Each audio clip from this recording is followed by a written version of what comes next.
día es Noticia en Profundidad. Qué placer acompañarles. Soy Tatiana Pérez y les saludo desde nuestra sede central en Caracas, en Venezuela. A partir de este momento, en la próxima hora, tenemos 3 temas que son noticia. Como siempre, primero, aquí en titulares se los presentamos en Noticia Estados Unidos. El presidente Donald Trump intenta dar un paso adelante tras las revelaciones del libro de John Bolton que cuestionan toda su política exterior. Trump dice que podría dialogar con respecto a Venezuela con el presidente de esta nación y recibe respuesta del jefe de Estado de Venezuela, Nicolás Maduro. Presentamos estos hechos y los analizamos. En Noticia Ecuador, la alerta nacional e internacional sobre la proscripción de partidos o movimientos correístas toma forma. Este lunes, la Contraloría del país destituyó a la presidenta del Consejo Nacional Electoral por presuntamente permitir que Fuerza Compromiso Social, FCS, mantuviese su personería jurídica, un asunto que analizamos y revisamos sus implicaciones. En Noticia, el pueblo saharaui, fin de semana para recordar que son millones los refugiados en el mundo, pero especialmente uno olvidado en África y en el mundo, y víctima de un conflicto que persiste sin solución cercana. El pueblo saharaui exige a Marruecos que permita el referendo de autodeterminación que lo esperan desde hace 30 años. ¿Y qué pasa con el papel de España? También lo preguntaremos a un analista, a quien en Noticia Casi comienza. Bienvenidos, bienvenidas.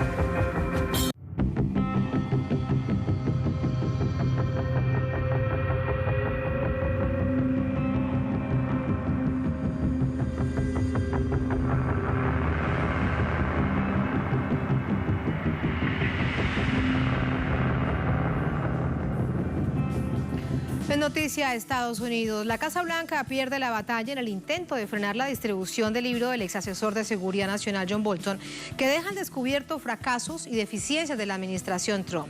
Respecto a Venezuela, el presidente Trump pone sobre la mesa la posibilidad de un encuentro entre ambos mandatarios y una oposición que queda realmente rezagada. Un juez estadounidense negó el sábado la solicitud del gobierno de imponer una orden judicial para bloquear la publicación del libro del ex asesor de Seguridad Nacional John Bolton, bajo el argumento de que contiene información clasificada. A partir de este martes, Bolton puede proceder con la publicación del título The Room Where It Happened, a White House Memoir, aunque varios extractos ya se conocen en todo el mundo.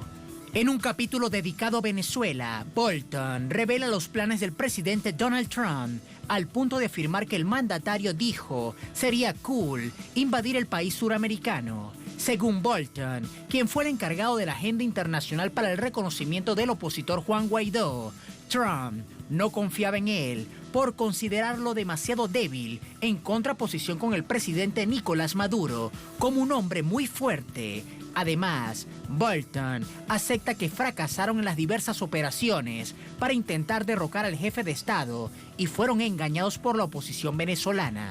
Este fin de semana, el portal Axios reveló que en una entrevista a Trump en la oficina Oval, el presidente confirmó esas dudas sobre reconocer a Juan Guaidó como el líder de Venezuela y asomó estar abierto a reunirse con Maduro.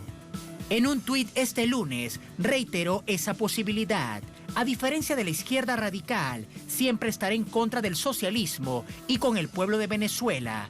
Mi administración siempre ha estado del lado de la libertad y la liberación y en contra del régimen opresor de Maduro. Solo me reuniría con Maduro para discutir una cosa, una salida pacífica del poder. El presidente Maduro respondió. Sobre las declaraciones del presidente Donald Trump, bueno, mi respuesta es que así como yo me reuní con Joe Biden y conversamos largamente y de manera respetuosa, cosa que quedó registrada en su momento, también en el momento que sea necesario estoy dispuesto a conversar respetuosamente con el presidente Donald Trump. De la misma manera que hablé con Biden, podría hablar con Trump. El encuentro al que hace referencia el presidente Maduro con el entonces vicepresidente de Estados Unidos y actual candidato del Partido Demócrata, Joe Biden, se dio en 2015 en el marco de la ceremonia de investidura de la presidenta de Brasil, Dilma Rousseff. El pedido del mandatario siempre ha sido llevar una relación bilateral basada en el respeto, mientras Estados Unidos veía en Venezuela una amenaza y arreciaban las acciones coercitivas económicas contra su pueblo. Sumamos información a esta hora con nuestros corresponsales en Estados Unidos y Venezuela. En Washington, Jorge Gestoso. En Caracas, Leonel Retamal. Jorge, muy buenas noches. Comienzo contigo. Las reacciones que siguen suscitándose con respecto al libro y también a la postura de la Casa Blanca. Preguntarte de ello. Todo además relacionado sobre Venezuela, pero allí se hablan de muchos otros asuntos y este martes los conoceremos en profundidad, qué es lo que se dicen con respecto a la publicación oficial. Adelante y muy buenas noches. Buenas noches, Tatiana. Respecto al libro, Trump furioso está absolutamente insinuando de que va a tener consecuencias legales, que en definitiva John Bolton ha cometido un delito y tendrá que pagar el precio por haber violado la ley. A nivel de los demócratas, furiosos también, los demócratas del Congreso, especialmente Adam Schiff, que fue el que lideró el impeachment, el juicio político contra el presidente Trump, porque dice justamente que si realmente fuera patriota y fuera un hombre comprometido con el país como pretende ser, hubiera colaborado, hubiera dejado saber todo esto que revela en el libro en el momento adecuado, que hubiera absolutamente servido para probar de que debería haber recibido un juicio político. Respecto a Venezuela, alguna versión que puede ser interpretada de manera diferente, porque este portal Axios estuvo entonces entrevistando el viernes en la Casa Blanca, específicamente en la oficina Oval, al presidente Trump, y le hizo la pregunta concreta si usted se reuniría con el presidente de Venezuela, Nicolás Maduro. Y ahora transcribo exactamente lo que dice Axios en su página a propósito de esa reunión que tuvieron. Dice, según Axios, dice Donald Trump, yo quisiera tal vez pensar sobre eso, sobre la posibilidad de reunirse. Maduro quisiera reunirse. Y yo nunca me opongo a reunirme, raramente me opongo a reuniones, y habría agregado, según Axios, el presidente Trump diciendo, siempre digo, se pierde muy poco con reuniones, pero en este momento no las he contemplado. Y ese no haber contemplado una reunión con el presidente Maduro lo confirma esta mañana en Twitter, en donde absolutamente no solamente descalifica a la oposición demócrata, sino simplemente descalifica a Venezuela, descalifica al gobierno del presidente Maduro y dice, solamente me reuniría para coordinar su salida del poder. Es decir, hasta ahora, si nos ceñimos a específicamente cada una de las palabras, no abre la puerta a reunirse con Maduro de una manera positiva, a construir una relación o reconstruir una relación, eventualmente una relación diplomática, comercial. Simplemente está diciendo esto de acuerdo a Axios y de acuerdo al Twitter. De allí en más, las interpretaciones pueden ser variadas porque además el presidente Donald Trump cambia de opinión con mucha frecuencia, o sea que no sería completamente descartable que mañana pueda insinuar de que sí le interesa reunirse con el presidente Maduro. Pero hasta ahora lo que está diciendo Axios y lo que está diciendo Trump en un Twitter es que no se reuniría con Maduro en ningún aspecto positivo de una relación entre dos países para restablecer algún tipo de contacto. Eso sería mucho pedir, teniendo en cuenta el historial de Estados Unidos sobre Venezuela, pero queda ahí en todo caso el debate planteado. Jorge, gracias, muy buenas noches. Vamos ahora con Leo Retamal desde nuestra sala de noticias. Ha hablado al final del día el presidente Nicolás Maduro a propósito del diálogo, pero del diálogo interno. Allí, ¿qué se ha dicho? Leo, muy buenas noches. Hola, Tatiana, y también Jorge Gestoso, un saludo. Lo que ha dicho el presidente es ya bastante reiterativo en cuanto a la gestión de de su gobierno en el último tiempo, y es el llamado al diálogo, el llamado al entendimiento, el llamado a la negociación política. Son cientos los llamados que ha hecho a la oposición para sentarse a conversar, para plantear una agenda de trabajo en común, pero con la salvedad de que esta agenda deje por fuera el injerencismo, una vía violenta de solución de los problemas. Y eso es lo que ha encontrado en la mesa de diálogo nacional que se instauró en septiembre del año pasado con sectores de la oposición que precisamente están en esta línea del diálogo, de avanzar en pos de los acuerdos. Con ellos se reunió esta tarde, fue informado a través del canal estatal, y básicamente los temas que trataron fue la agenda política del país y agenda social. Temas como salud, seguridad, el tratamiento de la pandemia durante los últimos meses fueron parte de esta reunión, que el presidente ya ha participado con esta mesa de diálogo en distintas ocasiones. Con motivo de la instauración del Consejo Nacional Electoral, hace unos pocos días atrás se entregaron algunas cifras y se habló ya de que son decenas de veces las que se ha reunido el gobierno con estos sectores de la oposición y también incluso con sectores violentos que representa el diputado Guaidó, que apuestan por una intervención, por un tutelaje de parte de Estados Unidos, pero incluso con ellos se tratan de establecer canales de diálogo. El presidente, como lo veíamos en la nota previa, está dispuesto a un diálogo, a una conversación, a un acercamiento político, diplomático con Estados Unidos, y no es la primera vez que lo hace a propósito de estas declaraciones a la prensa del presidente Donald Trump, sino que ya antes lo había hecho, la necesidad de establecer un diálogo respetuoso, de igual a igual entre ambos países, y esa es una de las premisas que establece Venezuela, de que se puedan respetar como mandatarios de países soberanos. Lo que ocurrió el día de hoy es muestra de este proceso de diálogo que se está llevando adelante en el país y que ya ha traído algunos frutos, como por ejemplo lo mencionaba, este establecimiento de un nuevo poder electoral en el país, pero también avances en cuanto a lo político y a lo que tiene que ver con las relaciones internas del país, pero también algunos acuerdos para poder gestionar y contar con acuerdos nacionales para tratar y luchar contra la pandemia de la COVID-19. Es lo que ha ocurrido hoy aquí en la tarde, Tatiana. Gracias por esos detalles, Leo, muy buenas noches. Gracias y feliz cumpleaños. Te abrazamos grandísimo el equipo técnico y periodístico de Noticia. Muchas gracias. Buenas noches. Buenas noches. Vamos con el análisis. Nos acompaña para ello Diego Sequera, miembro del equipo Misión Verdad, periodista, investigador, analista internacional venezolano. Nos acompaña desde Caracas. Diego, ¿cómo te va? Muy buenas noches. Buenas noches, Tatiana. Un gusto. ¿Todo bien? Muchas gracias. Lo que se conoce hasta ahora del libro de John Bolton, el capítulo de Venezuela, con una muy buena traducción. ¿Cuál es tu visión con respecto a lo que dice John Bolton y conociendo además el personaje de quien estamos hablando?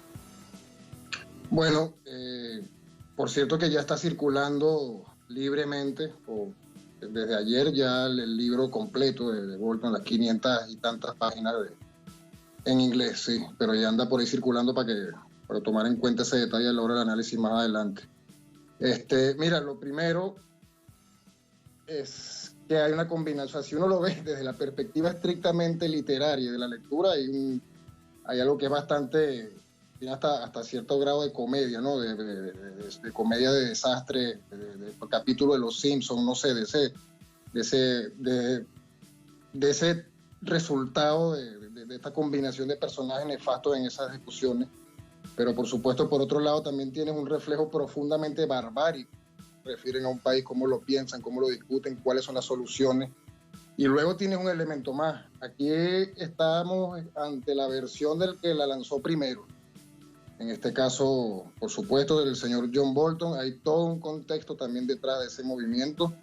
Yo me imagino que también se haya adelantado, porque esto fue obra del mismo Bolton. Este capítulo, particularmente de Venezuela, tiene que ver precisamente por la cantidad de datos, llamémoslos espectaculares, ¿no?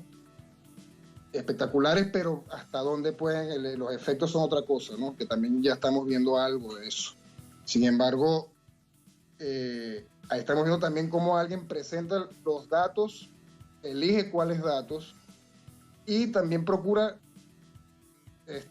colocárselo, atribuírselo a la responsabilidad de alguien sin él, por supuesto, absolviéndose él de todo lo que ocurría, porque además quien ha leído algo de John Bolton sabe que es como leer, no sé, alguien con el complejo del profeta Isaías, donde es infalible y todo lo que dice tiene razón, y es un delirio egolátrico espantoso, ¿no? Porque además ese es el problema ahora cuando nos toca leer el libro, el nuevo libro.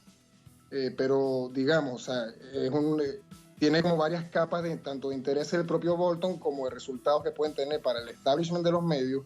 Y esto está también bastante pensado, y está bastante pensado por el propio Bolton, porque además hay otra capa más de todo esto, que es la personal, donde él también está jugando ahí, también está maniobrando.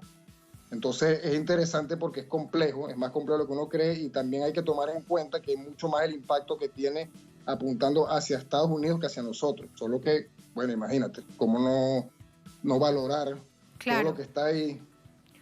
Claro, no, sin duda. Y bueno, está claro, esa es la verdad de John Bolton con respecto a lo que él vivió, de lo que él además fue parte. Lo que pasa es que en algunos puntos intenta lavarse las manos. Sobre el capítulo Venezuela y hacia esta nación suramericana, la postura que tienen tanto él como el presidente Trump sobre Juan Guaidó y lo que eso significa en este momento para ese sector de la oposición de la extrema derecha venezolana, la mayoría de ella fuera del país, muy rechazada desde la visión política, pero con sus bolsillos llenos de millones de dólares. Sí, claro, que también esa parte se puede realzar un poco más, porque a todas estas pueden aguantar toda esta humillación, pero sin embargo por ahí más de uno está acumulando centavos todavía mientras hablamos a partir de este mega negocio del golpe de Estado contra Venezuela. Hay que, no perdamos de vista algo también que es importante, porque sin restarle el pacto de lectura que produce el libro, que es que Bolton en realidad es un mentiroso profesional. O sea, se ha dedicado a eso toda la vida, es un experto en armar expedientes, y también eso explica, o sea, quiero acentuar esto porque evidentemente nada de esto es fabricado, pero está organizado de una manera. Y en cuanto a esa visión, bueno, yo creo que también en realidad no es muy revelador. Debe ser doloroso para la oposición, pero para uno el desprecio, la valoración y además la mirada denigrante tanto de Trump como la narra Bolton y del propio Bolton narrándolo de acuerdo a lo que narra, es suficiente para saber hasta dónde puede llegar el grado de subordinación y lo que implica para muchos para toda esta correa de transmisión de políticos que han tratado de hacer un mega negocio también ellos, tanto el capital político con sus relaciones en Estados Unidos, como también por todo lo que se le puede ganar en cuanto a la expoliación, y además a costa de no estar en el país y por lo tanto no responder ante nadie. Claro, eso es un asunto que sin duda hay que tener también en cuenta de cara a próximos escenarios para esta oposición que vendría. Además de eso, la interpretación que hay con respecto a si el presidente Donald Trump estaría o no dispuesto a reunirse con el presidente Maduro. Eso es algo de lo que quiero preguntarte, pero también deja por sentado que si lo interpretamos en términos del discurso, que a quien reconoce es al presidente Maduro como jefe de Estado de Venezuela.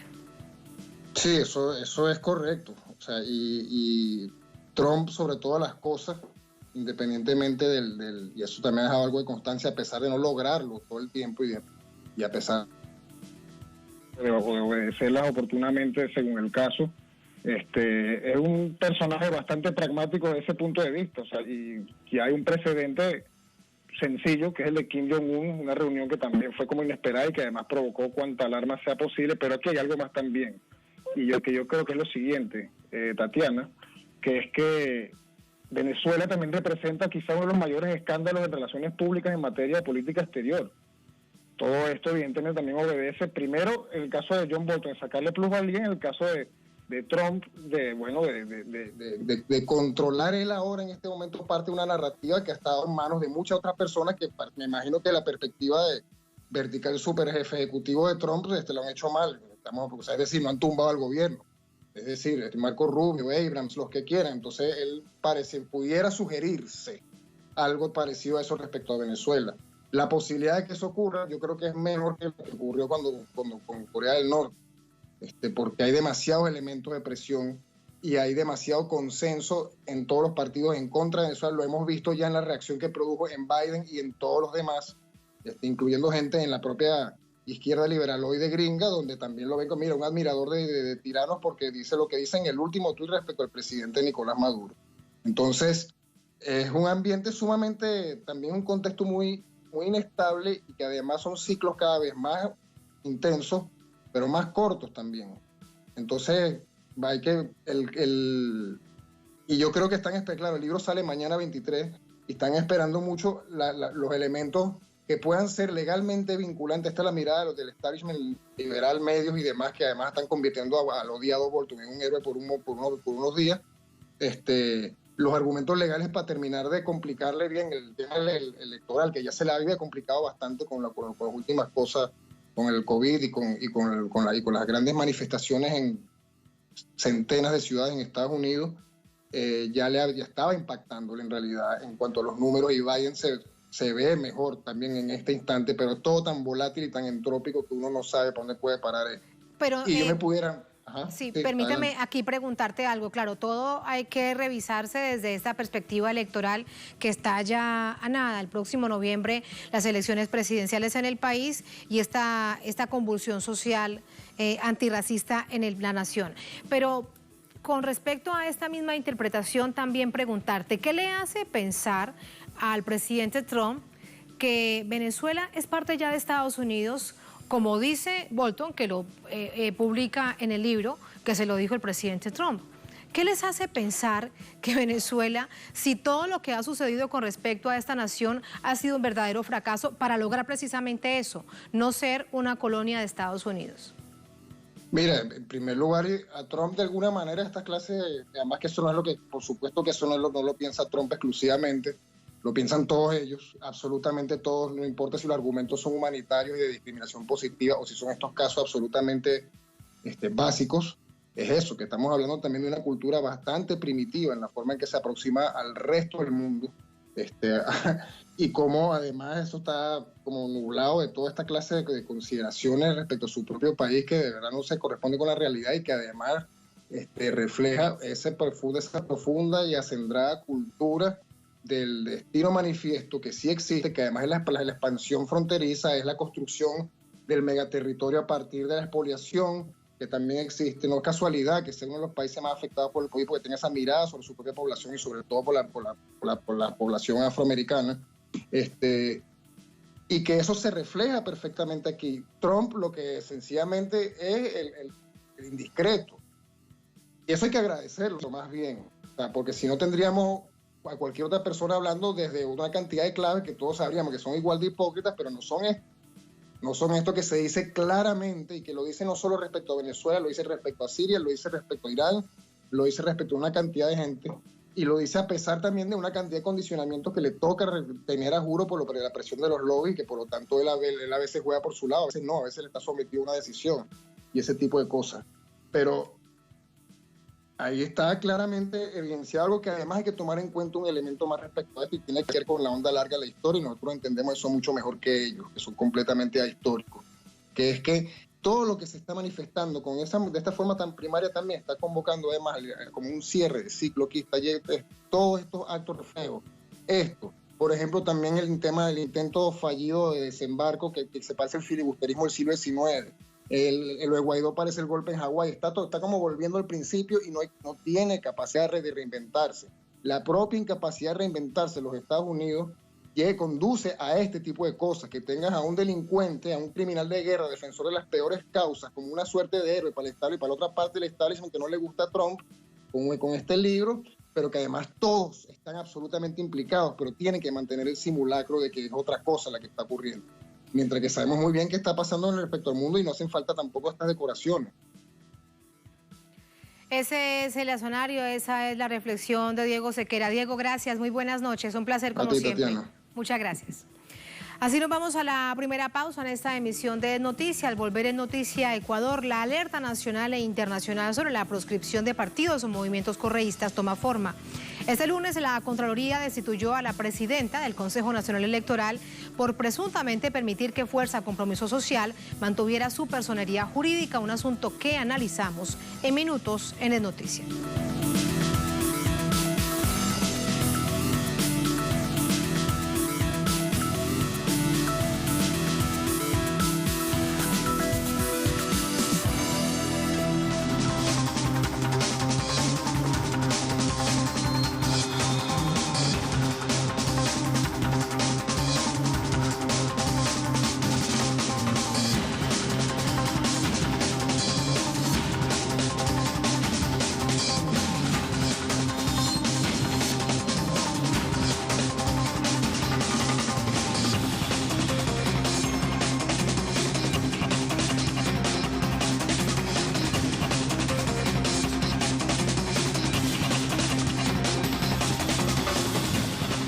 noticia, Ecuador, opositores al gobierno liderado por el presidente Moreno y Sones Hosner denuncian que la destitución de 3 vocales, entre ellos la presidenta del Consejo Nacional Electoral, forma parte de una maniobra jurídica para proscribir la participación de organizaciones políticas, lo que representaría un duro golpe a la institucionalidad y a los valores democráticos de esta nación.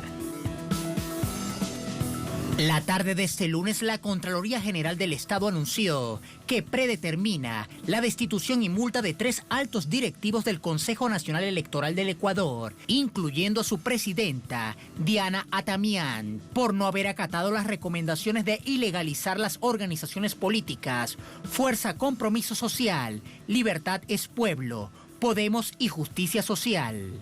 La medida generó numerosas reacciones de rechazo a nivel nacional e internacional, especialmente dentro de sectores afines al principal líder de la oposición, el expresidente Rafael Correa. El académico español Alfredo Serrano Mansilla se refirió al respecto, asegurando que, dispuestos a acabar con Estado de Derecho y democracia en Ecuador, Lenin y la Gran Alianza buscan proscribir por segunda vez el partido de Correa, procurando un imposible, hacer desaparecer lo que significa el correísmo en Ecuador. Son manotazos de ahogados, hacen daño, pero se hunden. Declaraciones en la misma sintonía de la expresada por el Grupo de Puebla, que publicó en su cuenta Twitter un comunicado donde expresan su preocupación y rechazo por la decisión antidemocrática del gobierno ecuatoriano sobre la personería jurídica del Partido Revolución Ciudadana. El gobierno de Lenín Moreno, quien llegó a la presidencia en 2017 gracias al saldo político dejado por la Revolución Ciudadana, pero se distanció de las políticas e ideas de Rafael Correa, ha ejercido una férrea persecución política en contra de los dirigentes que manifestaron su lealtad hacia el expresidente, cuyo caso más visible es el del ex vicepresidente Jorge Glass, encarcelado ilegalmente desde diciembre de 2017. La implementación del llamado lawfare o guerra judicial ha sido uno de los métodos predilectos para los sectores conservadores que han alcanzado el poder en América Latina en los últimos años. Reconocidos dirigentes como Dilma Rousseff, Evo Morales, Álvaro García Linera, Cristina Fernández y los mencionados Jorge Glass y Rafael Correa han sido asediados por vías judiciales con el objetivo de aislarlos de la actividad política, acciones que contravienen las mínimas formas de institucionalidad y de Estado de Derecho fundamentales para el ejercicio democrático. ¿Cómo se recibe esta noticia en el país político? Vamos hasta Quito con nuestra corresponsal Denise Herrera. Reiteramos, se ha por parte de la Contraloría tomado la decisión de sacar del cargo a la presidenta del CNE y a 2 vocales. Hola Denise, muy buenas noches. Hola Tati, qué gusto saludarte a ti, a la audiencia de Telesur. Hoy se hizo público este informe de Contraloría donde señala que se debería multar y destituir a la máxima autoridad del Consejo Nacional Electoral, Diana Atamián, por haber permitido la inscripción y la personería jurídica de 4 movimientos políticos, dentro de ello la Fuerza de Compromiso Social, que representa al expresidente Rafael Correa. Hoy en una rueda de prensa, los miembros de la bancada de la Revolución Ciudadana especificaron por qué esto es inconstitucional, pero además también por qué sigue esta persecución política en contra de los principales líderes de la Revolución Ciudadana. Se hablaba justamente de incumplir con la Constitución. En la rueda de prensa se señalaba que este informe de Contraloría violenta la Constitución, particularmente en los artículos 219 y 222, que determinan que en materia electoral son competentes los órganos de la función electoral, no la Contraloría General del Estado. Según un previo informe de la Contraloría, señalaba que habrían incumplido en ciertos requisitos, como son la recolección de firmas, que habrían firmas duplicadas o incluso inscripciones de personas menores de 16 años. Si bien esto ha señalado Contraloría, la resolución del Consejo Nacional Electoral fue que estos movimientos políticos permanezcan, por lo cual ahora la Contraloría ha remitido con este informe. Hasta el momento no ha habido un pronunciamiento oficial de la presidenta del Consejo Nacional Electoral, Diana Atamián, pero lo que sí queda claro, Tati, y es lo que ha venido denunciando la bancada de la Revolución Ciudadana, es esta persecución y este intento de alejar para las próximas elecciones en Ecuador al movimiento de la Revolución Ciudadana. Hemos escuchado diversas opiniones entre sus principales representantes, como Virgilio Hernández, la misma prefecta Paola Pavón, que señalaba justamente que esta es una estrategia para poder cambiar a las máximas autoridades del Consejo Nacional Electoral y poder también tener control para las próximas elecciones. Ha habido diversas reacciones también de sectores políticos, entre ellos lo escuchábamos también el Grupo de Puebla, pero además también expertos jurídicos señalan que la Contraloría en definitiva no tiene competencia en esta resolución, por lo cual atenta justamente a la democracia y atenta a las resoluciones ciudadanas en el país. Así es la situación acá hasta el momento, Tati, vuelvo contigo. Así es la situación, Denise, gracias, muy buenas noches, gracias por todos esos detalles que de hecho sumamos de inmediato al análisis. Nos hablaba Denise de Virgilio Hernández, nos acompaña precisamente desde Quito, él es exasambleísta nacional, vinculado al Movimiento de la Revolución Ciudadana, expresidente Rafael Correa. Virgilio, buenas noches, ¿cómo le va? Muy buenas noches, un gusto poder comunicarme con ustedes, un saludo enorme para Venezuela, para la patria grande y en general para todo el mundo que tienen la bondad de vernos y escucharnos. Muchísimas gracias, Virgilio. Dice el Contralor lo siguiente, que se incumplieron las recomendaciones de la Contraloría ante el CNE, alegando que los consejeros permitieron que los movimientos políticos, abrimos comillas, es lo que dicen textualmente, mantengan su personería jurídica incumpliendo requisitos constitucionales y legales. ¿Hubo alguna acción, faltó algún papel, faltó algún documento al momento de la inscripción, por ejemplo, de Fuerza Compromiso Social, para que la Contraloría sustente su decisión en esto? No hay ningún argumento legal que pueda sostener este intento de proscripción política que ahora vuelve nuevamente a ser el Contralor General del Estado, sino que están desesperados. Primero, el Contralor está desesperado porque él sabe que de manera personal ha sido responsable de una serie de hechos absolutamente ilegales, inconstitucionales, que se han dado precisamente para poder perseguir a la Revolución Ciudadana, y él desde la Contraloría también ha orquestado todo un plan de persecución por la vía administrativa a quienes fueron funcionarios de la Revolución Ciudadana y al mismo tiempo a quienes somos dirigentes. No hay absolutamente ningún argumento jurídico ni constitucional que pueda justificar lo que hace el Contralor. Mire, la Contraloría General del Estado, que no tiene competencia respecto del tema de materia electoral, realiza o plantea realizar un seguimiento, un informe, un examen de las inscripciones de movimientos que ha existido entre el 2013 y el 2018. Y según la Contraloría, realizando un muestreo del 1%, esto es importante que América Latina y el mundo tenga presente, su muestreo es del 1%, llega a determinar, escúcheme bien, que 13 movimientos y partidos políticos tienen dificultades, 13 movimientos, pero la Contraloría, con clara dedicación, dice que uno de esos que solo se preocupa de 4 movimientos, y uno de esos movimientos es Compromiso Social por la Revolución Ciudadana. Señala que cuando se registró este movimiento, esto fue por el año 2015-2016, le hicieron falta firmas. Nosotros, para poder inscribir un movimiento se requiere el 1.5% del padrón. Señala la Contraloría que le hicieron falta firmas. ¿Qué es lo que es importante señalar?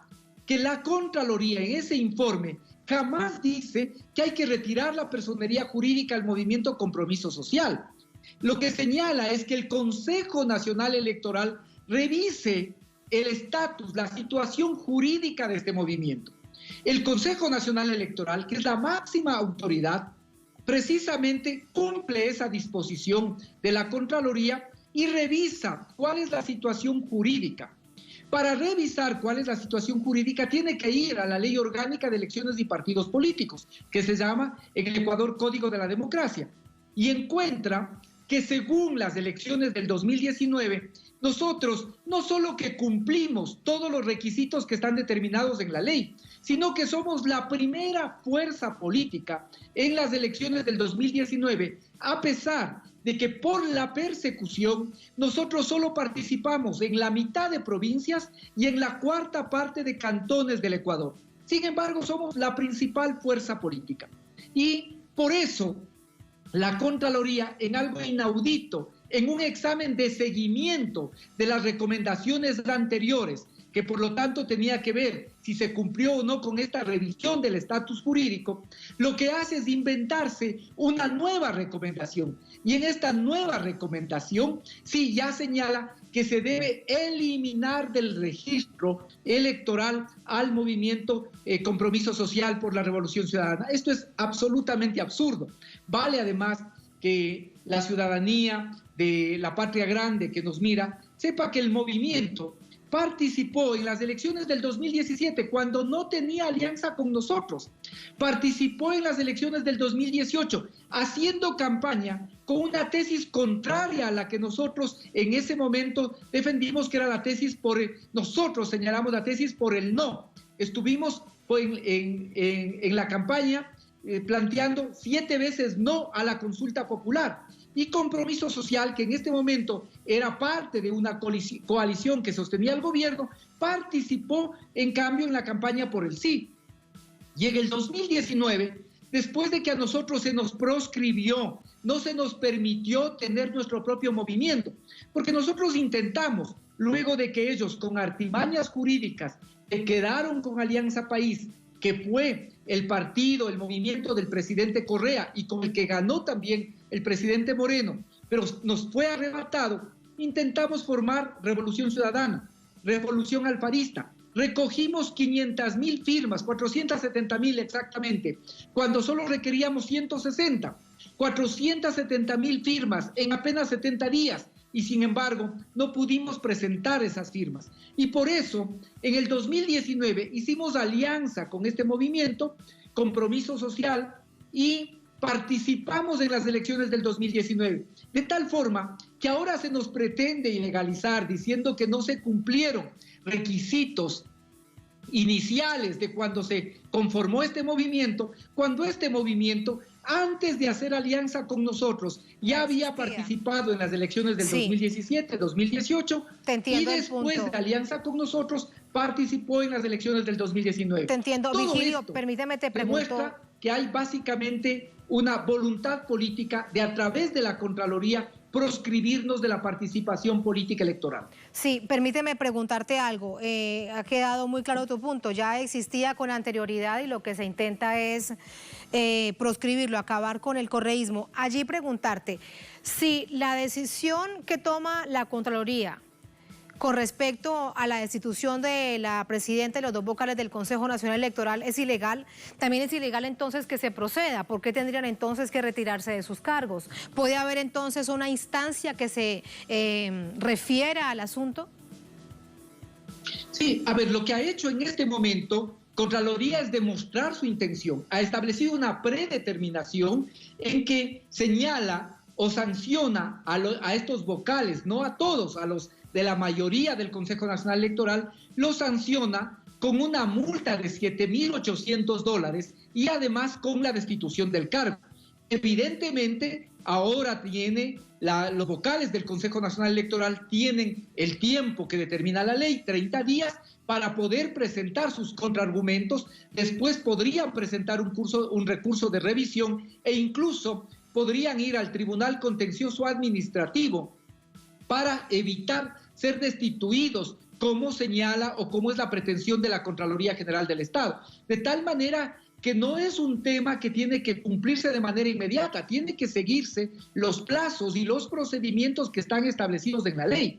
Pero evidentemente demuestra la intención y adicionalmente también demuestra que aquí hay una actitud absolutamente al margen de la Constitución de la República, al margen de la ley. Es bueno que ustedes conozcan otro detalle. En días pasados, el 11 y el 16 de junio, se realizó lo que se llama aquí en el Ecuador la reunión del Consejo Consultivo, que es convocada por las autoridades electorales con los representantes de los partidos y los movimientos políticos que están legalmente reconocidos. Nosotros participamos en esa reunión. Y mira cómo es el entramado. En esa reunión, todos los partidos que han sido cogobierno con Lenín Moreno, todos los partidos que han sido cogobernantes con Lenín Moreno, plantean que se prorroguen las elecciones, sin importarles que con eso se estaría violando la Constitución y se estaría prorrogando en el mandato a Lenín Moreno, repitiendo el escenario boliviano. Ellos buscan que se prorrogue. ¿Para qué buscan que se prorrogue? ¿Para qué intentan estas fuerzas políticas presionar a las autoridades electorales para que se prorroguen las elecciones? ¿Para qué? Mientras buscan esa prórroga, la Corte Nacional de Justicia convoca a que se realice una audiencia de apelación para buscar sentenciar en un proceso exprés al expresidente Rafael Correa e impedirle que sea candidato. Y al mismo tiempo, estos partidos buscan que se prorrogue para darle tiempo al Contralor General del Estado a fin de que presione a las autoridades del Consejo Nacional Electoral y Tribunal Contencioso Electoral a fin de que nos descalifique. Todo es parte de un entramado, todo es parte de un capítulo más de esta persecución política, de esta judicialización de la política que intenta proscribir al expresidente Rafael Correa, que intenta proscribir a Compromiso Social y que busca impedir que nosotros participemos en las elecciones, con lo cual no solo violenta los derechos políticos de quienes podemos simpatizar, sino de los ciudadanos que quieren votar por la Revolución Ciudadana y que según las encuestas somos la primera opción para las elecciones del 2021. Virgilio, y con todas estas pruebas que están allí, con todas estas evidencias, ¿cómo se preparan? Ya sea dentro de Fuerza Compromiso Social, si tendrán que buscar otro nombre, otro movimiento, ante todo este escenario que nos estás contando, además lo último tan grave, después de la conclusión que ustedes toman con respecto a la reunión que hacía con el Consejo Consultivo, el Consejo Nacional Electoral. ¿Cómo se preparan para esta situación de cara a las próximas elecciones? Mira, nosotros vamos a recurrir a todas las instancias legales. Tenemos poca fe, pero hasta el día de hoy las autoridades de la función electoral han demostrado que no se dejan presionar porque, en definitiva, lo que se está buscando desde la Contraloría General del Estado es la realización de un fraude. Eso vamos a decirlo con absoluta claridad. Se está buscando un fraude. Proscribir a la fuerza que tiene mayores opciones es precisamente preparar un fraude. Buscar destituir al Consejo Nacional Electoral cuando ya está declarado el proceso electoral es precisamente buscar incidir sobre ellos, modificar la composición del Consejo Nacional Electoral para tener autoridades absolutamente subordinadas y poder meterle la mano a los resultados de las elecciones del 2021. Eso es realmente lo que ellos buscan.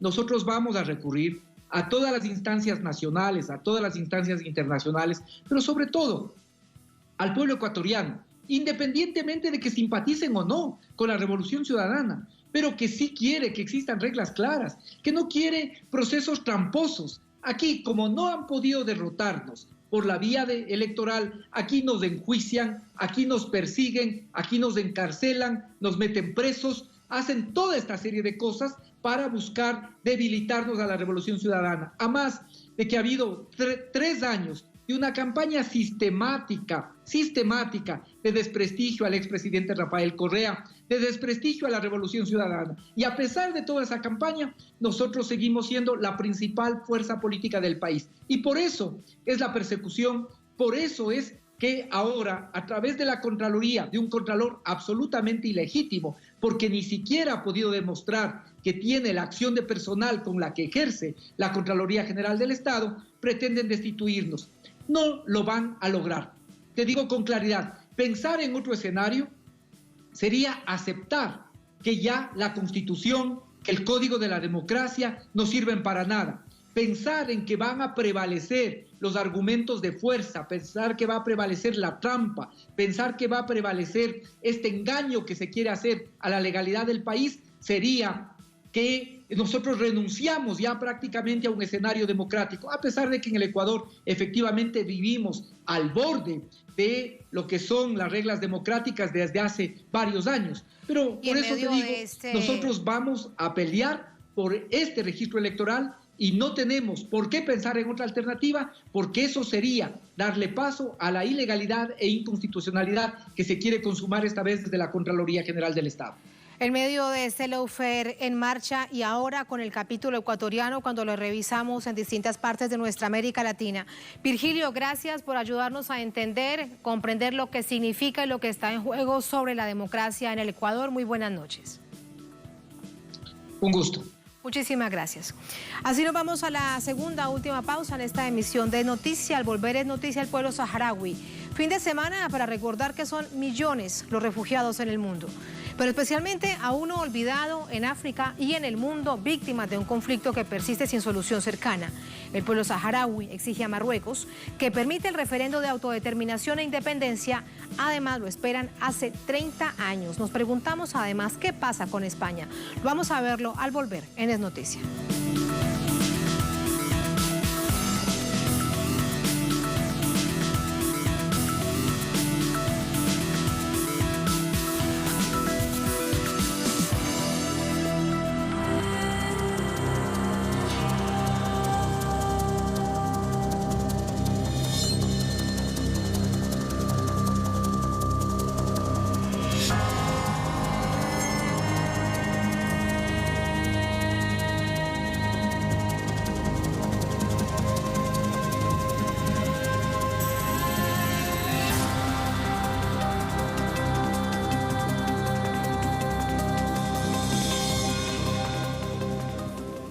En noticia, el Sahara Occidental, este fin de semana, en el marco del Día del Refugiado, se recordó la lucha por la independencia del pueblo saharaui. Desde el Frente Polisario se denuncia que Marruecos obstaculiza la realización de un esperado referéndum independentista de la mano de Naciones Unidas, mientras que España no asume su rol de acuerdo a los convenios internacionales. Vamos a revisar estos hechos. En el Día Mundial del Refugiado, más de 200 organizaciones sociales mostraron su solidaridad con los refugiados saharauis y pidieron a las Naciones Unidas concretar el referéndum de autodeterminación para el Sahara Occidental. La solicitud está hecha en un comunicado firmado por movimientos sociales y las organizaciones no gubernamentales de todos los continentes que conforman el Grupo de Apoyo de Ginebra para la Protección de los Derechos Humanos en el Sahara Occidental. Los firmantes manifestaron su deseo de señalar la situación particularmente difícil en que se encuentran los 173.600 refugiados saharauis en el desierto de Argelia. Los colectivos solidarios con la causa saharaui expresaron que la existencia de los campamentos de refugiados saharauis se remonta a finales de 1975, tras la invasión militar del Sahara Occidental, un territorio no autónomo que entonces estaba bajo el mandato de la potencia administradora España por parte del Reino de Marruecos, recordaron los organismos en el texto. Denunciaron que el Reino de Marruecos persiste en su política de anexión ilegal y lleva 3 décadas bloqueando la organización del referéndum de autodeterminación e independencia del pueblo saharaui, previsto en la resolución 1514 de la Asamblea General de las Naciones Unidas. Defensores de los derechos humanos y refugiados saharauis reclamaron a la comunidad internacional que acabe con su invisibilización. Mi mensaje hoy a la comunidad internacional es que no solamente debemos buscar las condiciones adecuadas para garantizar una vida digna a los refugiados, pero también debemos buscar a las raíces causantes de refugio, intentar erradicarlas y eliminarlas y devolver a los refugiados a sus vidas normales.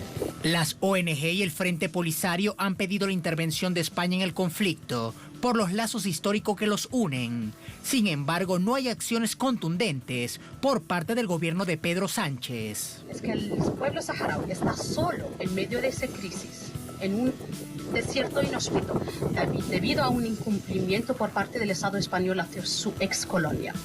Hoy ya llegó el tiempo de que España resume su responsabilidad administrativa, histórica, pero también moral, hacia el Sáhara Occidental y hacia su pueblo.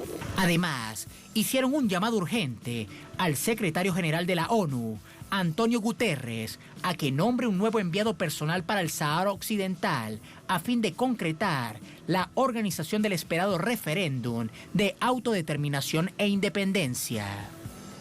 Vamos a entrar con el análisis. Nos acompaña para ello Jalil Mohamed Abdelaziz, él es periodista, es director de la Oficina de Comunicación Saharaui en España. Jalil, buenas noches, gracias por acompañarnos. ¿Cómo está?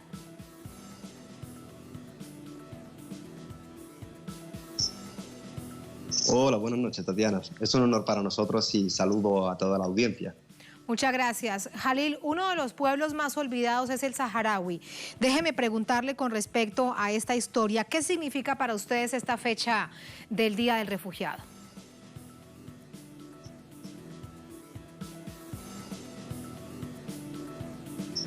Bueno, usted lo ha comentado perfectamente, creo que le ha dado su adjetivo, olvidado. Como pueblo que llevamos ya prácticamente 45 años refugiados y expulsados de nuestra tierra. Yo creo que este día para nosotros y para todas las personas y todos los pueblos que viven una situación similar como la que vive el pueblo saharaui, no es más que un día de denuncia y de reflexión sobre la situación en la que viven decenas de millones de personas expulsadas de su tierra, expulsadas de sus comunidades o que han huido de conflictos para mejorar su vida, incluso para salvar su propia vida. Para nosotros, pues evidentemente no es más que un día más para recordarle al mundo la injusticia que sufre nuestro pueblo, expulsado por una ocupación ilegal a su territorio, pero también el resultado de una mala descolonización de España que abandonó el territorio en 1975 dejando al pueblo saharaui desamparado y que se vio obligado a huir para salvar su vida y no ser víctima de los bombardeos de fósforo y napalm que estaba ejecutando Marruecos en el territorio para ocupar el Sáhara Occidental. Y en este contexto te pido además que hagamos un poco de historia, Jalil. ¿Cuál fue el detonante de esta tragedia? La tragedia del pueblo saharaui surge a principios de los 70, bajo el colonialismo español todavía, que se negaba a ejecutar la resolución 1514 de las Naciones Unidas y a través de la cual se pedía el cumplimiento de la legalidad internacional y permitir al pueblo del Sáhara Occidental disfrutar de su derecho a la autodeterminación y a la independencia, al igual que lo estaban disfrutando los pueblos africanos. Lamentablemente, pues España, en vez de ejecutar ese mandato de Naciones Unidas, lo que hizo fue pues abandonar el territorio, abandonar al pueblo saharaui con el que había compartido un siglo de colonización y entregar el territorio del Sáhara Occidental a Marruecos y a Mauritania como países vecinos con el mal recordado y mal llamado Acuerdo Tripartito de Madrid. Desde ese mismo día, el 14 de noviembre de 1975, comienza una tragedia humanitaria, una tragedia política en el norte de África de la que el pueblo saharaui sería la víctima y Marruecos invade el territorio y por el norte y Mauritania por el sur. Ante tal situación, el pueblo saharaui tuvo que salir huyendo, mujeres, niños y ancianos y hombres que estaban engrosando la fila del Polisario, pues quedaron en combate para salvar sus vidas y refugiarse en un país vecino que abrió sus puertas al pueblo saharaui como fue Argelia desde 1975 hasta la actualidad.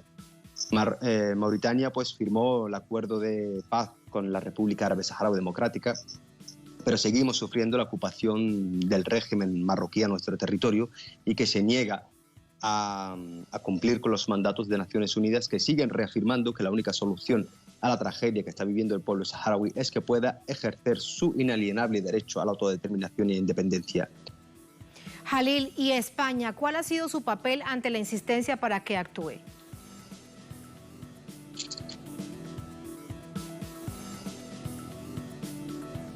Bueno, yo creo que lo que ha pedido el Frente Polisario como único y legítimo representante del pueblo saharaui, pero que también lo pide la propia sociedad civil española, comprometida con su historia y sintiendo la responsabilidad hacia un pueblo que fue abandonado, es que España asuma su responsabilidad dentro del conflicto. Al igual que colonizó el territorio, debe descolonizarlo respetando las directrices de Naciones Unidas y la Carta de Naciones Unidas.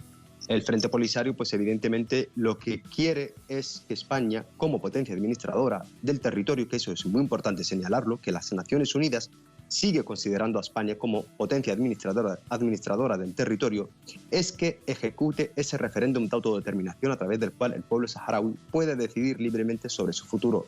Lamentablemente nunca hemos encontrado ninguna respuesta por parte de España Desde la época de la denominada transición hacia la democracia, ningún gobierno que ha asumido el poder del Estado español ha sido capaz ni ha tenido el valor de poder pronunciarse de forma firme, como por ejemplo lo hizo Portugal en un tiempo determinado con Timor del Este.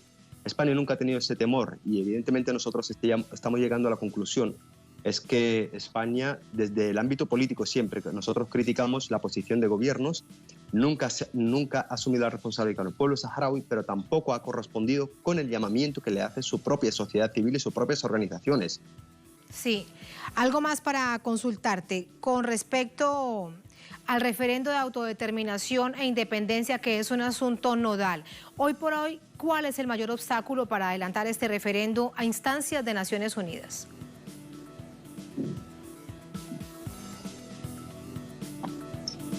Como derecho del pueblo saharaui, el derecho a la autodeterminación se le reconoce desde que se aprobó la resolución 1514, a final de la década de los 60, donde la ONU dijo que los pueblos africanos debían ejercer sus derechos y de alguna forma expresar su propia voluntad política y económica y social.